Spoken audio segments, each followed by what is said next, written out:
बोलिए विष्णु भगवान की जय।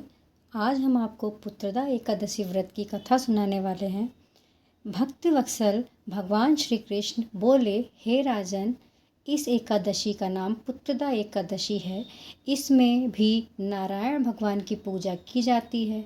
इस चर और अचर संसार में पुत्रदा एकादशी के व्रत के समान दूसरा कोई व्रत नहीं है। इसके पूर्ण से मनुष्य तपस्वी, विद्वान और लक्ष्मीवान होता है। इसकी मैं एक कथा कहता हूँ, सो तुम ध्यानपूर्वक सुनो। भद्रावती नामक नगरी में सुकेतुमान नाम का एक राजा राज करता था। उसके कोई पुत्र नहीं था। उसकी स्त्री का नाम सैव्या था।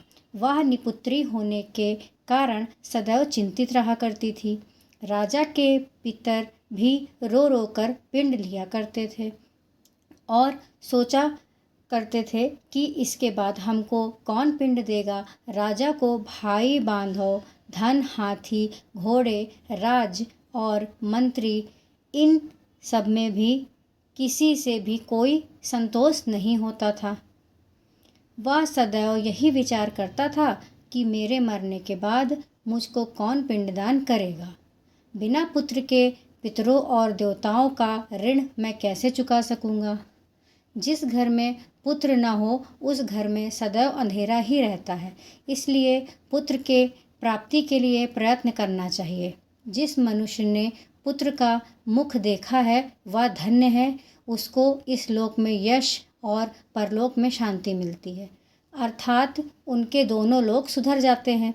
पूर्व जन्म के कर्म से ही इस जन्म में पुत्र, धन आदि प्राप्त होते हैं। राजा इसी प्रकार रात दिन चिंता में लगा रहता था।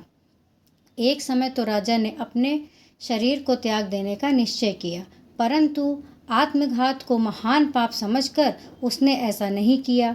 एक दिन राजा ऐसा ही विचार करता हुआ अपने घोड़े पर चढ़कर वन को चल दिया। पक्षियों और वृक्षों को देखने लगा। उसने देखा कि वन में मृग, व्याघ्र, सुअर, सिंह, बंदर, सर्प आदि सब भ्रमण कर रहे थे। हाथी अपने बच्चों और हथनियों के बीच घूम रहा है। इस वन में कहीं तो गीदड़ अपने कर्कश स्वर में बोल रहे हैं, कहीं उल्लू ध्वनि कर रहे हैं। वन के दृश्यों को देखकर राजा सोच विचार में लग गया। इसी प्रकार आधा दिन बीत गया। वह सोचने लगा कि मैंने कई यज्ञ किए, ब्राह्मणों को स्वादिष्ट भोजन से तृप्त किया, फिर भी मुझको दुख प्राप्त हुआ, ऐसा क्यों।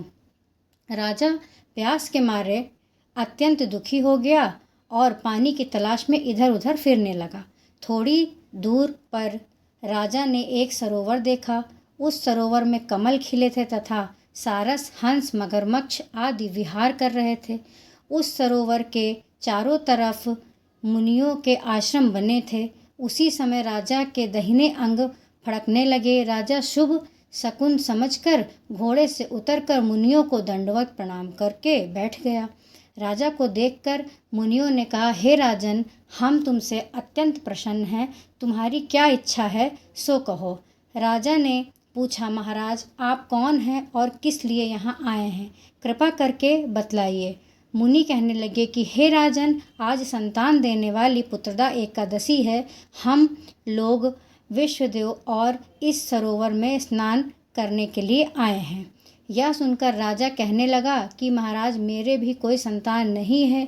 यदि आप मुझ पर प्रसन्न हैं तो एक पुत्र का वरदान दीजिए। मुनि बोले, हे राजन, आज पुत्रदा एकादशी है, आप अवश्य ही इसका व्रत करें। भगवान की कृपा से अवश्य ही आपके घर में पुत्र होगा। मुनि के वचनों को सुनकर राजा ने उसी दिन एकादशी का व्रत किया और द्वादशी को उसका पारण किया। इसके पश्चात मुनियों को प्रणाम करके महल में वापस आ गया।